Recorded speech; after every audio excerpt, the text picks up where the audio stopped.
Encerramos então, irmãos, hoje nossa série de mensagens com o tema Igreja Missional e queremos falar hoje sobre um povo transformado por Cristo para a missão. E eu quero convidar para a base dessa mensagem nessa noite a você abrir a palavra de Deus na carta de Paulo aos Efésios, no capítulo 2. Efésios, capítulo 2. A partir do versículo 19. Efésios 2, 19. A palavra de Deus nesse trecho de Efésios nos diz o seguinte: Assim, já não sois estrangeiros e peregrinos, mas concidadãos dos santos e sois da família de Deus, edificados sobre o fundamento dos apóstolos e profetas, sendo Ele mesmo, Cristo Jesus, a pedra angular, no qual todo edifício bem ajustado cresce para santuário dedicado ao Senhor, no qual também vós juntamente estáis sendo edificados para a habitação de Deus no Espírito. Oremos. Pai Santo, Deus bondoso, clamamos nessa noite, fala ao nosso coração. Precisamos entender o seu querer e precisamos do poder do teu Santo Espírito para praticá-lo. Sem o Senhor nada conseguiremos e nada podemos fazer. Tenha misericórdia de nós. Em nome de Jesus. Amém. Queridos, os homens são capazes, com o dom que Deus lhe concedeu de inteligência, de criatividade, de fazer coisas extraordinárias. Dentre elas, a arquitetura, nós vemos a capacidade do homem, seja atualmente ou seja antigamente, em fazer coisas que nós olhamos e pensamos como ele foi, ou como os homens foram capazes de realizar feitos como ele. Olhando mais recentemente, lá em Dubai, nos Emirados Árabes, nós temos o edifício chamado Burj Khalifa, que tem 828 metros de altura e é reconhecidamente o edifício mais alto do mundo na atualidade. Para você ter uma ideia da altura desse edifício, se você estiver em São Paulo, ali no centro de São Paulo, e esse edifício estivesse lá em Campinas, você seria capaz de ver esse edifício. Cerca de 95 quilômetros de distância, ainda assim, você veria o topo do edifício Burj Khalifa.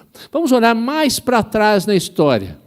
Lá na China, nós temos a Grande Muralha, que se a pessoa estiver no espaço, olhando a Terra lá de cima, é capaz de ver os seus 8.850 quilômetros de extensão. Que coisas grandiosas o homem é capaz de fazer, porque foi criado à imagem e semelhança de Deus, e coisas notórias. Coisa que pode ser vista do espaço e a 95 quilômetros de distância.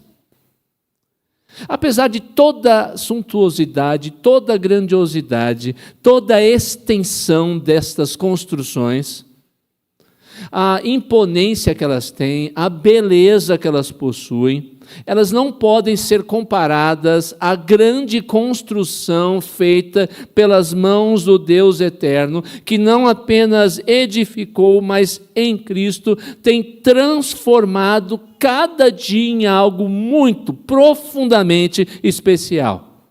Não estou falando de um edifício, não estou falando de uma muralha, não estou falando de uma pirâmide, não estou falando nada que o homem é capaz de fazer. Eu estou falando da igreja, o povo de Deus.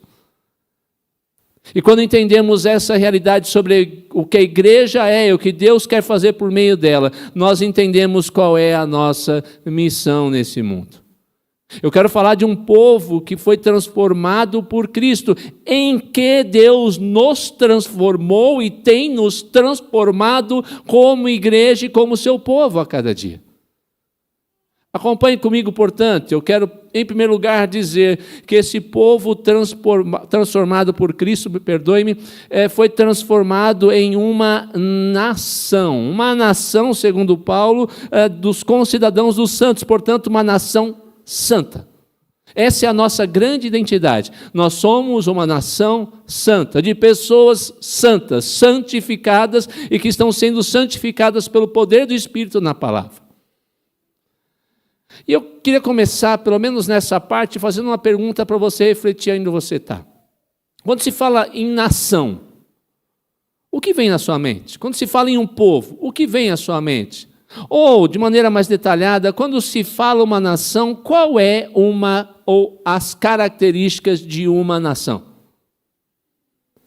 Nós podemos determinar que uma nação, dentre outras coisas, a discussão pode ser grande, mas pelo menos talvez a gente possa chegar a um denominador comum. Uma nação possui uma mesma raiz histórica. Nós temos os mesmos ancestrais, uma nação, mesmo que seja mais de um ancestral, mas temos os mesmos. O Brasil, por exemplo, tem uma raiz de várias nações, portugueses, africanos, espanhóis, italianos, mas há algo em comum, há uma mesma raiz que nos une. Possui uma mesma língua, por mais que haja dialetos espalhados aí no interior do Brasil, principalmente talvez entre os indígenas, mas a língua que nos une é a língua portuguesa. Mesmos costumes, ainda que haja pequenas diferenças entre uma região e outra, uma mesma lei, uma Constituição que pressupõe-se que tem obrigações e direitos para todo cidadão.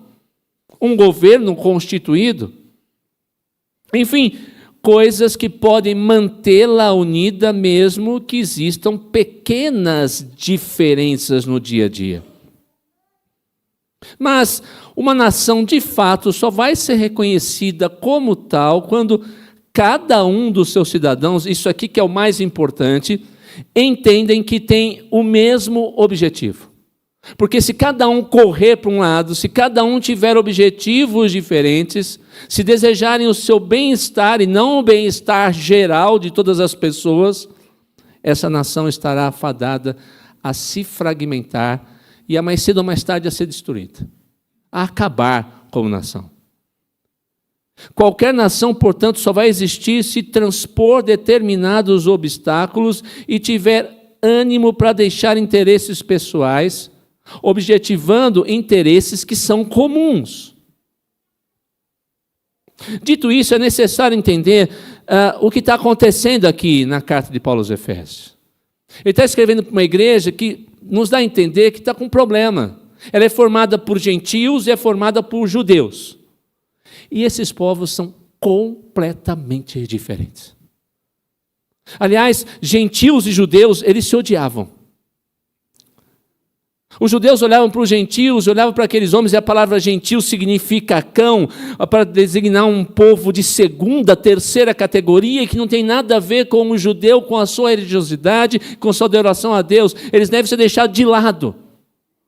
O judeu torcia o nariz quando pensava em religiosidade e gentil.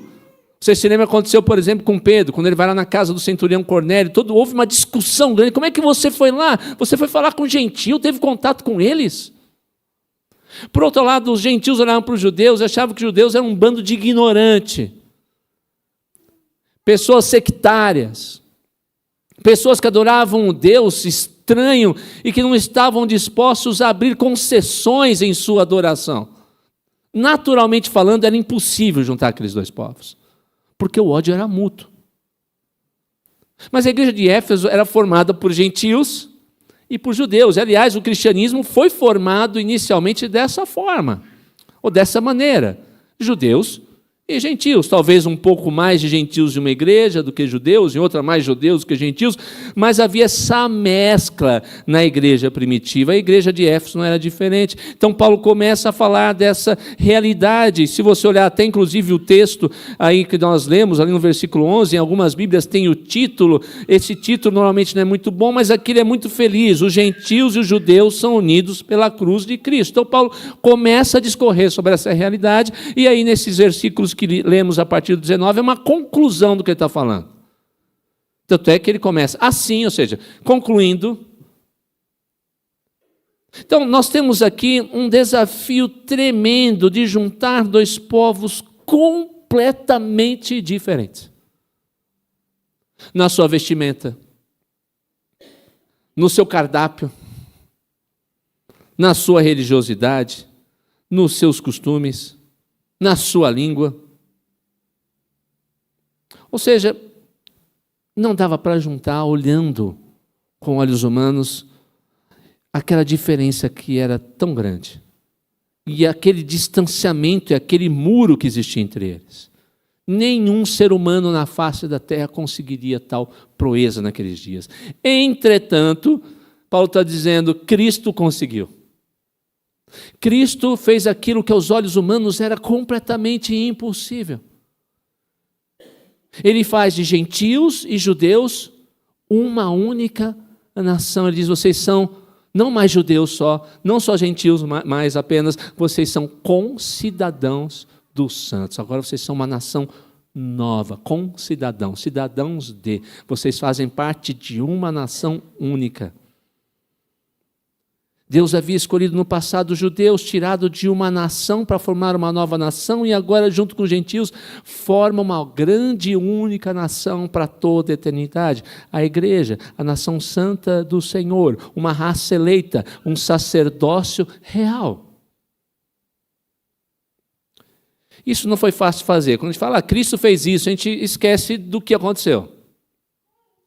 Eu quero que você reflita pensando um pouco na história. Eu vou começar com o Brasil. O Brasil, para chegar onde chegou, a gente ouve professor talvez mal intencionado ou talvez desavisado, e nas classes, nas escolas, dizer, não, o Brasil foi formado de uma maneira muito tranquila, o Brasil nunca teve problema de revolução e guerra. Isso é mentira. O Brasil, em sua formação, teve muitas evoluções, muitas guerras. Poderia citar várias delas. Uma delas, famosa, conhecida, virou até minissérie, tem livro falando sobre ela, é a famosa Guerra dos Farrapos. Houve derramamento de sangue. Houve morte de muita gente. Se você quer sair um pouco do Brasil, vai para a antiga Iugoslávia. Quem é mais novo acho que não vai lembrar, não vai saber do que aconteceu, mas a Iugoslávia era um país que unia várias nações para voltar a ser o que é hoje. Houve muita morte, muito derramamento de sangue, muita intolerância, muita guerra. E aí sim, você tem hoje lá a Sérvia, você tem a Bósnia e Herzegovina, você tem outros países que tem lá. Croácia. O mesmo aconteceu na Espanha, ainda hoje os ânimos são acirrados na Espanha, países na África, curdos. Eu poderia ter uma lista enorme aqui, porque o legado, a herança do homem, o homem sabe fazer muito bem uma coisa, não é paz, é guerra. Mas para a igreja ser o que é como nação, não precisou um monte de gente derramar sangue. Não precisou um monte de gente criar inimizade e guerra. Só foi necessário o sangue de Jesus Cristo. Ele derramou seu sangue na cruz, um único homem, uma única vez, para que a igreja pudesse ser a nação santa do Senhor, para que pudéssemos andar em novidade de vida, para que toda e qualquer diferença fosse suplantada, para que pudéssemos falar a mesma língua, para que pudéssemos ser o povo do Senhor. Mas se realmente somos uma nação, eu queria que você refletisse. Eu disse agora há pouco que para que haja uma nação é necessário, entre outras coisas, que essa nação tenha ao menos uma língua oficial para que todos possam se entender, para que possa haver comunicação, para que suas ideias possam ser passadas de um para o outro, de uma geração para outra. Senão tudo se perde. Se isso é uma realidade para nações desse mundo que um dia não existirão, porque existirá apenas um Senhor e uma só nação, um só povo, o que dirá para a igreja aqui e agora? Eu não estou falando de língua portuguesa, eu não estou falando de inglês, não estou falando de qualquer língua desse mundo. Eu estou dizendo que nós temos que ter uma única língua dada pelo nosso Deus. E essa linguagem comum que deve existir entre nós não é outra que não o amor. Se há uma língua que todo cristão em qualquer lugar do mundo, em qualquer país, sabe, ou pelo menos deveria saber falar, é o amor. E o amor é dar-se um pelo outro. O amor é entender o outro. O amor é dar a vida pelo outro.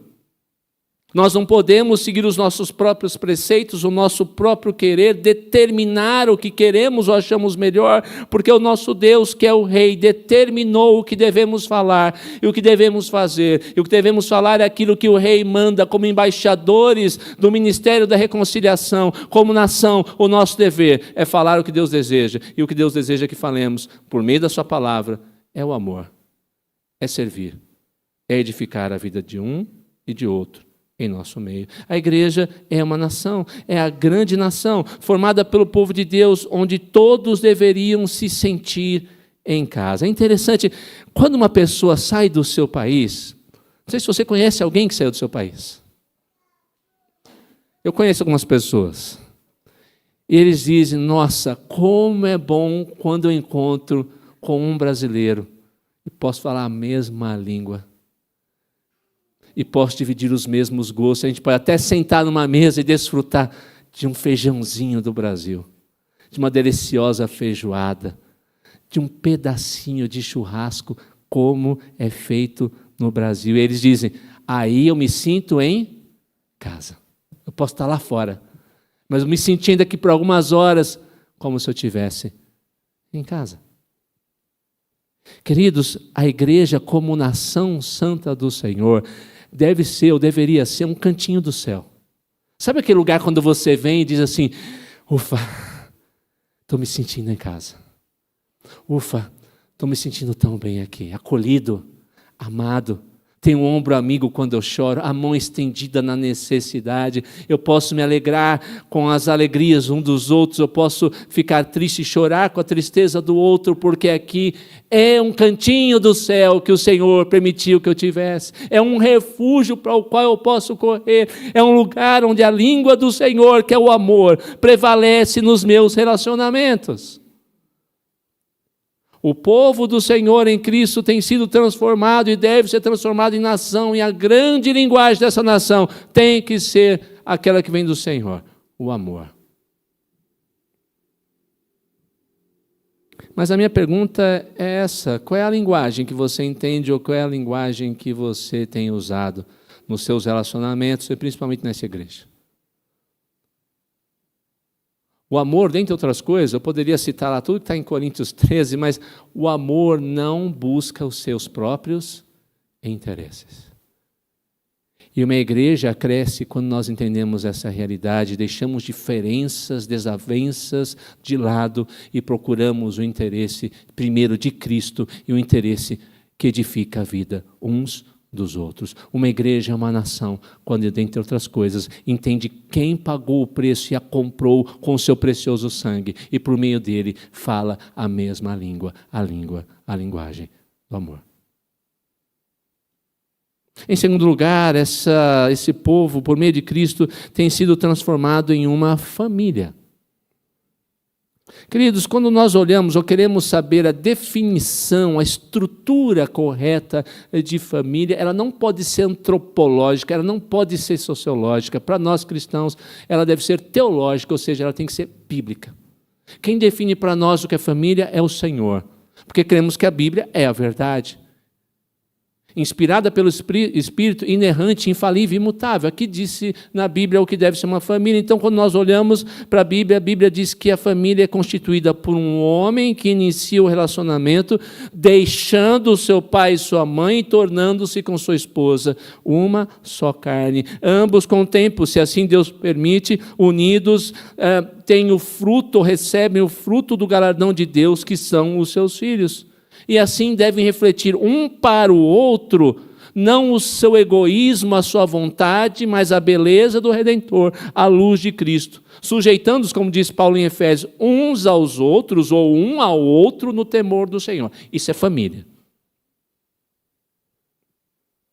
E a família, queridos, a Bíblia também fala dessa realidade, ela é a base da sociedade.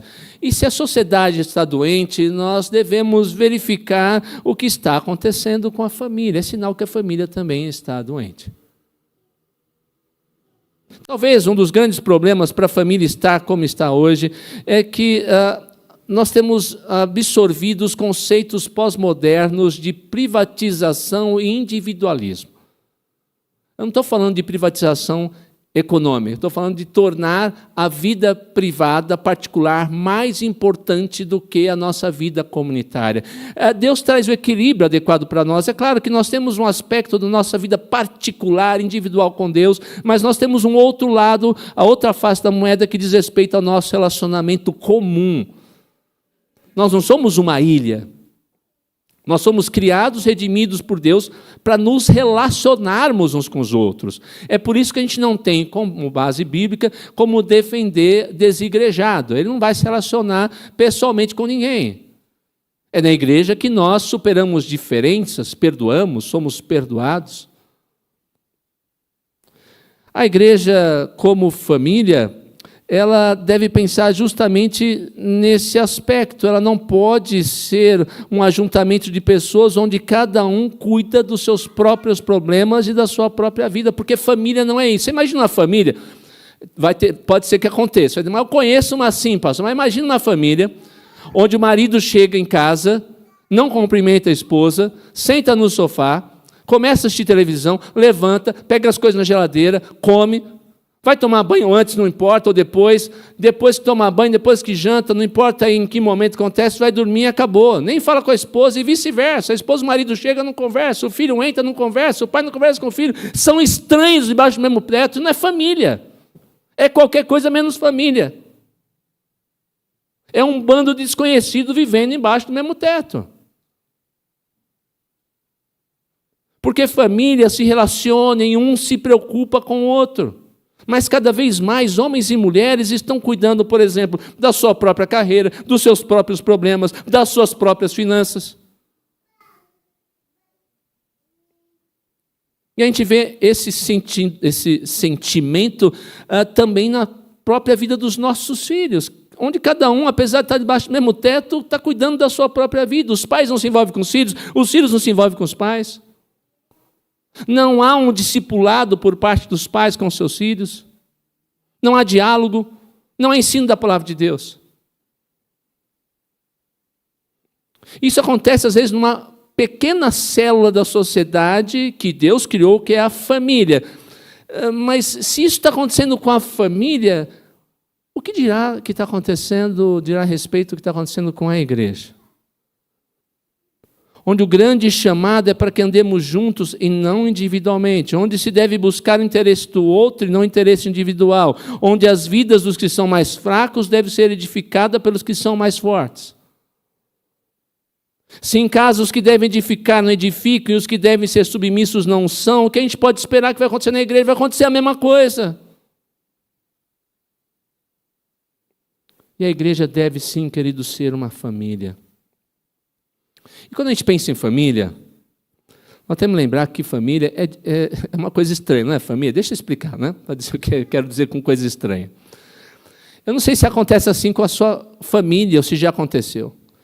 Família, às vezes, tem um monte de gente, né? Às vezes tem família pequena, grande, mas pelo menos, sei lá, 3 pessoas, 4 pessoas, às vezes tem mais filhos. Às vezes está lá dentro, briga, né? E se digladia por um monte de coisa. Daqui a pouco está enfiando o dedo no olho do irmão, né? Ah, vem aqui. Mas quando alguém de fora vem e tenta criticar ou mexer com... Opa! Eu estava brigando com meu irmão, mas quem você pensa que é para falar mal do meu irmão? Quem você pensa que é para falar mal da minha mãe? Quem você pensa que é para falar do caçula aqui? Quem você pensa que é para falar mais velho? A gente se une, se envolve. E a gente protege uns aos outros. Nós convivemos em amor dentro da sua estrutura, mesmo com as diferenças que muitas vezes nós temos. Numa família devidamente estruturada, ninguém é abandonado, ninguém é menosprezado, ninguém é jogado à sua própria sorte. Se é assim com a família, a igreja é a família de Deus, a igreja tem que ser o lar no qual todos possam encontrar o seu lugar, dividir seus sonhos, suas lutas, suas frustrações e, acima de tudo, o seu crescimento no conhecimento e na comunhão com Cristo e com a palavra de Deus. Porque se a família deve ser um cantinho no céu, nesse mundo, para a alegria do crente, muito mais a igreja deve ser a família de Deus, para todos os que dela participam, ainda que todos nós tenhamos, cada um de nós, os seus defeitos, os seus problemas, os seus pecados, que estão sendo transformados e que já foram pagos de uma vez por todas pelo Senhor Jesus Cristo. Jesus Cristo nos transformou numa família. Essa igreja é uma família. Essa igreja tem lutado para ser uma família. Essa igreja tem tido relacionamentos profundos, onde podemos compartilhar de lutas e compartilhar de alegrias que o Senhor, nosso Deus, tem nos concedido. Quem entra nesta igreja pode dizer: eu faço parte de uma família. Terceira e última lição. Deus tem nos transformado por meio de Cristo. Pode parecer estranho, mas essa é a linguagem que Paulo usa, em um edifício. Então, em primeiro lugar, em uma nação santa. Em segundo lugar, em uma família. Em terceiro e último lugar, em um edifício. Mas peraí, isso aí é meio esquisito, hein, pastor? Não, é o que o Paulo diz aqui, veja. Ele vai falar no capítulo 3 de Efésios, no texto que nós lemos, ele diz ali, aliás, capítulo 2 de Efésios, ele vai dizer: edificados sobre o fundamento dos apóstolos e profetas, sendo ele mesmo Cristo Jesus a pedra angular, no qual todo edifício bem ajustado cresce para santuário dedicado ao Senhor, no qual também vós juntamente estáis sendo edificados para a habitação de Deus no Espírito. Ele gasta 3 versículos para falar sobre isso. Enquanto ele gasta um só para falar da igreja como nação santa e como família de Deus, ele vai gastar todos os outros versículos para falar sobre nós, igreja, como um edifício do Senhor. Eu queria, para explicar essa parte, que você usasse a sua memória de bom leitor da Bíblia, de bom estudioso da Bíblia, talvez muito melhor do que eu, indo lá para o Antigo Testamento e lembrando do episódio da Torre de Babel. A Torre de Babel foi um edifício que os homens tentaram erguer para ir para o céu. Eles queriam, por sua própria força, seu próprio conhecimento, segundo a sua própria estrutura, enfim, seu próprio caminho, chegar ao céu. Eles queriam, o texto bíblico diz, eles se reuniram, fizeram uma torre e disseram: façamos o nosso nome notório, ou seja, nós queremos a nossa glória. Nós queremos ser conhecidos, nós queremos estar unidos para sempre. Deus disse: povoe a terra, espalhem-se pela terra, mostre a minha glória pela terra. Mas eles queriam a glória própria, em um único lugar, por meio de uma edificação humana. Deus não permitiu, porque ele era mau? Não, porque Deus sabe que o homem influenciado pelo pecado, o homem que não é redimido, não é capaz de edificar, mas somente destruir, e não é capaz de ir para o céu, somente ir sozinho para o inferno, não é capaz de mostrar a glória de Deus, mas a sua própria glória. Afinal, o homem, ao tentar edificar a si mesmo, representado por uma simples torre, mas alheio a Deus, só é capaz de fazer uma coisa. Ele queria se juntar, não é isso? Para ficar num lugar, mas ali ele ia proliferar o mal. É interessante, ia estar num lugar, mas ia proliferar, espalhar o mal por todo lugar.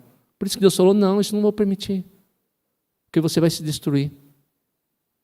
Deus tinha um plano muito melhor, muito maior, para toda a raça humana. Ele queria tornar o ser humano um edifício da sua glória e da sua própria habitação. E o Paulo começa a dizer aqui que esse edifício, como qualquer outro edifício, precisa, primeiramente, de um bom alicerce, de um bom fundamento. Ora, eu não sou da área, eu não entendo de arquitetura, não me peça para fazer nenhum desenho de arquitetura, não sou engenheiro, não vou saber fazer nenhum cálculo. Se você pedir para eu fazer, com certeza o seu edifício vai ruir, vai cair. Vai ser uma péssima ideia. Mas uma coisa, eu e você não precisamos de nenhuma especialidade para saber: o edifício bom começa com um bom alicerce. Se o edifício tiver um alicerce ruim, não entra nele. Mas pastor, eu entrei, edifício joia, tudo de primeira, porcelanato de primeira, piso de primeira, revestimento de primeira, é mármore, granito que tem lá. Olha, se eu falar, eu só falo, a luz já acende imediatamente, é tudo de moderno que tem lá. Alguém diz para você, o alicerce não é bom. Você vai entrar? Deus me livre, não entra nesse lugar de nenhum. Vai ruir, mais cedo ou mais tarde vai cair. A base do edifício é a coisa mais importante para ele. A igreja como edifício precisa de um bom fundamento, e o bom fundamento da igreja, Paulo diz, é o dos apóstolos e dos profetas, sendo que eles apontam para o Senhor Jesus Cristo. O que ele quer dizer com isso? É simples, ele está falando do Antigo Testamento quando ele se refere aos profetas, ele está falando do Novo Testamento quando ele se refere aos apóstolos. Ele troca o ensino pelo autor. Estou conseguindo explicar isso? Então ele está dizendo, toda igreja será bem fundamentada como edifício, quando ela estiver fundamentada em toda a palavra de Deus. Queridos, eu estou aqui há alguns meses, mas tenho aprendido a admirar muito a Igreja Presbiteriana Unida de Suzano. Seus congressos, seu trabalho de discipulado, tudo aquilo que ela faz em cada uma das suas programações. Entendam, não estou dizendo que tem que acabar nada disso, deve continuar. Mas, por favor, entendam agora o que eu estou querendo dizer. Essas coisas, se não estiverem fundamentadas na palavra de Deus, não adiantam e não adiantarão nada. E essas coisas podem acabar de um dia para o outro. Olha, não vai ter mais congresso, não vai ter mais nenhuma dessas coisas. Mas se a Igreja Presbiteriana Unida de Suzano, nesse púlpito, ou em qualquer lugar que esteja, pregar a palavra de Deus, fundamentada na Escritura Sagrada, naquilo que os profetas e os apóstolos fizeram, ela é o edifício do Senhor, ela é a igreja, e sempre o será.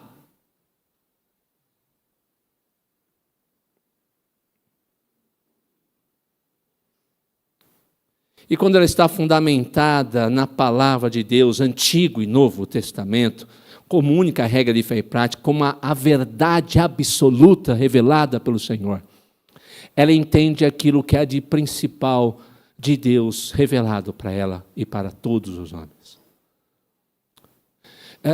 Meus irmãos, entendam uma coisa que está relacionada a Deus.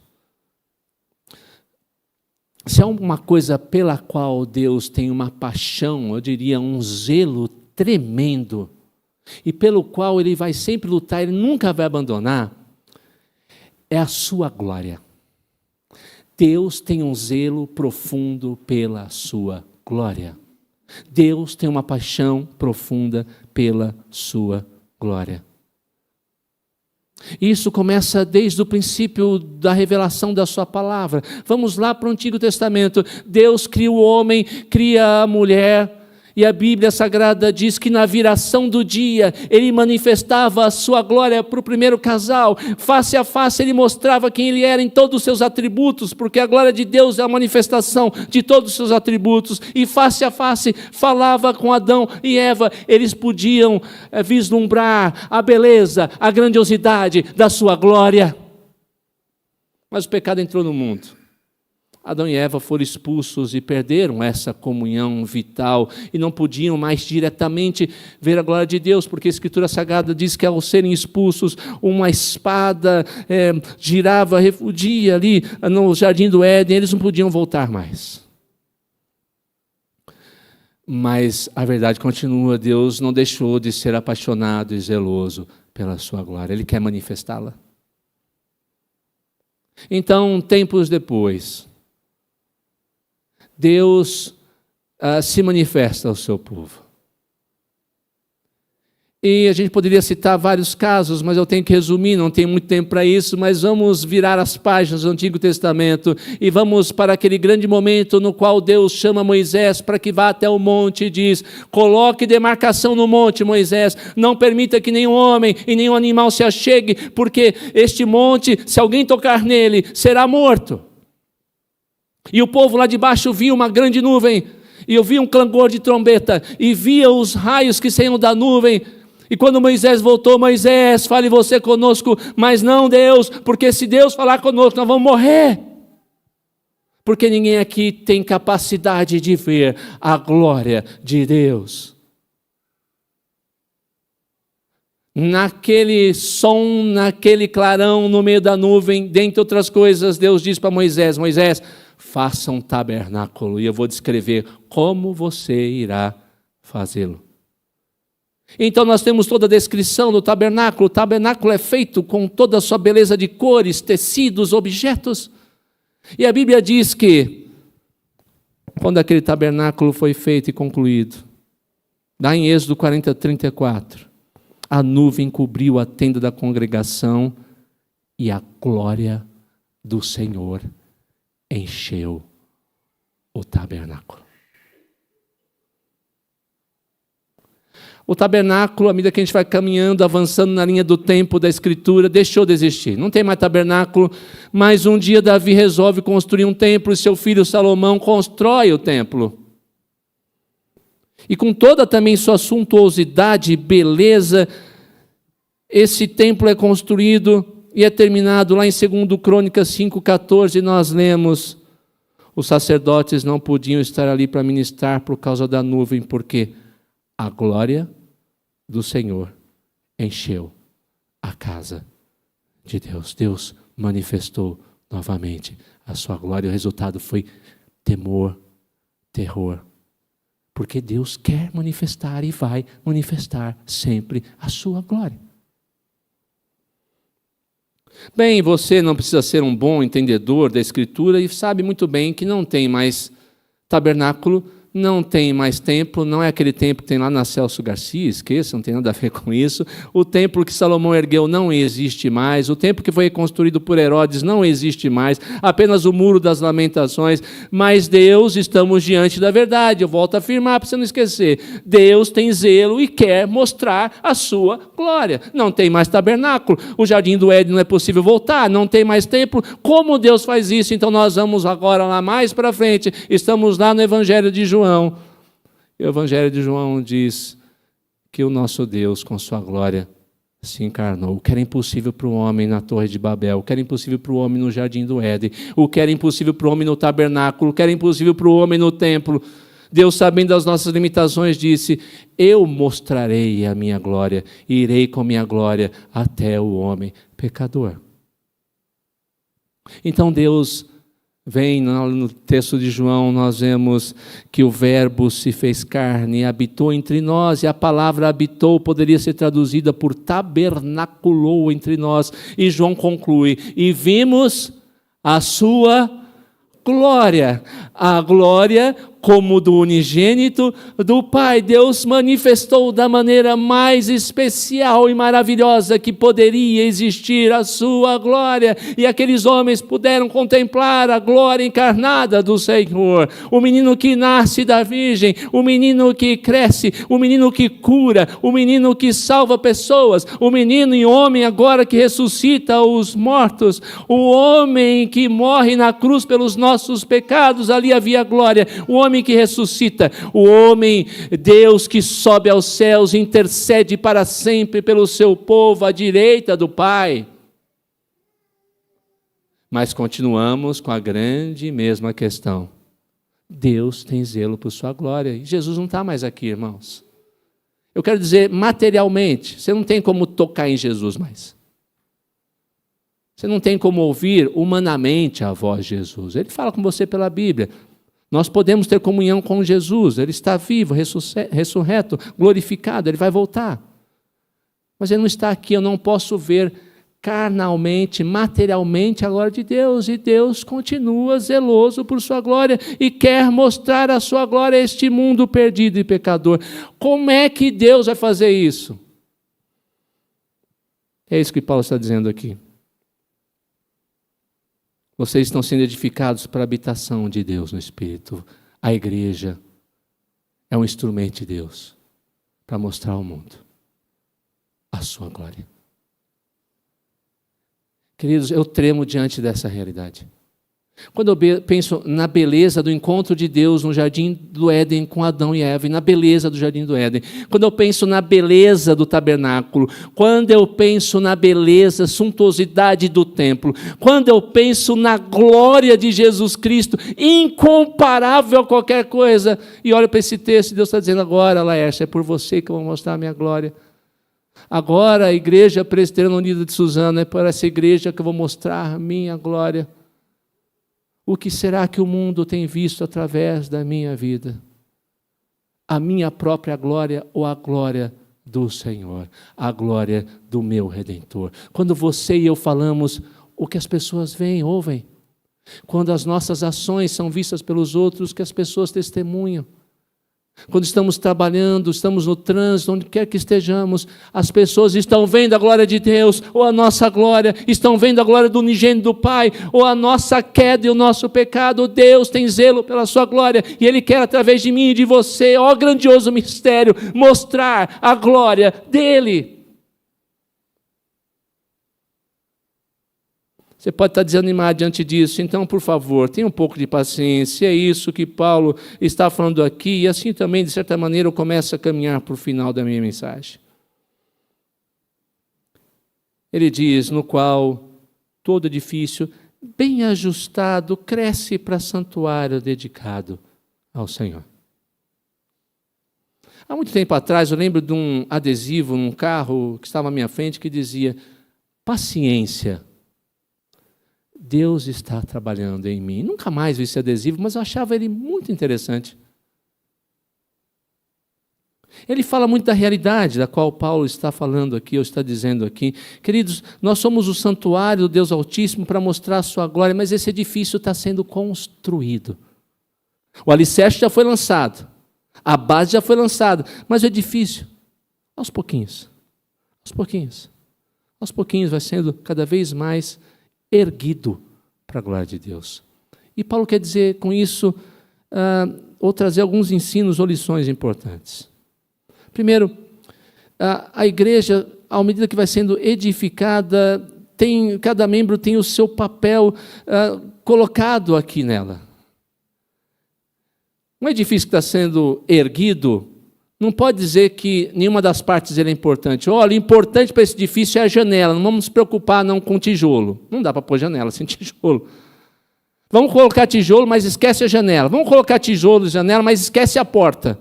Vamos colocar tudo isso, mas não vamos pintar. Não, cada parte é importante. Para a igreja também que está sendo edificada, cada parte do corpo é importante para mostrar a glória de Deus, com os dons e talentos que Ele concede. É assim que ela cresce.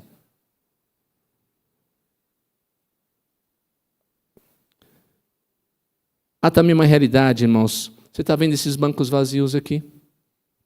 Tudo bem, mas pastor, está sendo feito um teste do culto, tudo bem.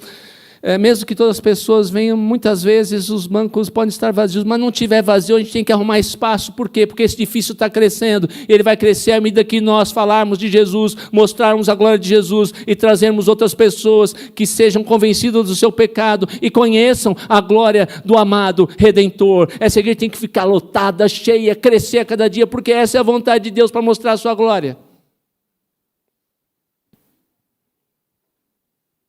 A cada dia, em cada espaço, Ele vai pondo um tijolinho, vai pondo a porta, e são aqueles que Deus vai acrescentando dia após dia para que sejam salvos. Mas, finalmente, a gente às vezes quer que o edifício suja da noite para o dia. Edifício não é feito desse jeito, não. Comprei um apartamento, pastor. Eles falaram que o prazo é daqui a 3 anos, mas eu tenho certeza que semana que vem vai estar pronto. Não vai. Bela ilusão a sua. Você vai precisar de muita paciência, até que todo ele esteja erguido. Mas nós crentes, quando falamos do edifício de Deus que é a igreja, a gente não tem a mesma paciência. Às vezes chega uma pessoa na igreja, uma semana depois a gente já quer que ele saiba de cor todo o catecismo de Westminster, ele não vai saber. Às vezes a pessoa falou palavrão a vida inteira, a gente quer que no outro dia que ele começou a frequentar a igreja domingo passado, no outro domingo, não é que é para falar palavrão, tá bom? Mas no outro domingo, a gente, não, nossa, aquela pessoa que visitou a gente fala palavrão, vai falar mesmo. Paciência, Deus está fazendo crescer e vai mudar pelo poder do seu Santo Espírito até o linguajar, o palavreado, o vocabulário dessa pessoa. Ele vai transformando a cada dia, cada um de nós. Eu tenho certeza que se eu perguntasse para você, se você é o mesmo, a mesma, de 1 ano a 2 anos atrás, ou do momento em que você entrou na igreja, você diria, não, quantas coisas Deus tem feito e tem mudado em mim. Porque é um edifício que está sendo ajustado, a cada dia um pouquinho, para santuário da glória do nosso Deus, dedicado não a nós mesmos, mas ao Senhor. Enfim, queridos, Vamos fazer a nossa igreja cada vez maior, uma igreja grande. Vamos crescer no conhecimento, vamos crescer na santidade, mas cresçamos, acima de tudo, em número, em trabalho, em conhecimento da palavra para a glória do Senhor. Sejamos uma grande nação, uma grande família e um edifício que cresce ajustado por meio de Cristo, da sua palavra e para a sua glória. Vamos ficar de pé para mais uma oração, para recebermos a bênção. E em seguida nós cantaremos a primeira estrofe e o refrão do hino 368. Vamos orar. Senhor, obrigado por sua palavra, obrigado por saber aquilo que em Cristo Jesus o Senhor começou, está fazendo e fará em nós até o dia final. Obrigado por poder fazer parte dessa grande nação santa que é a igreja. Obrigado por fazer parte dessa família, ainda que com seus defeitos e imperfeições, que é a igreja.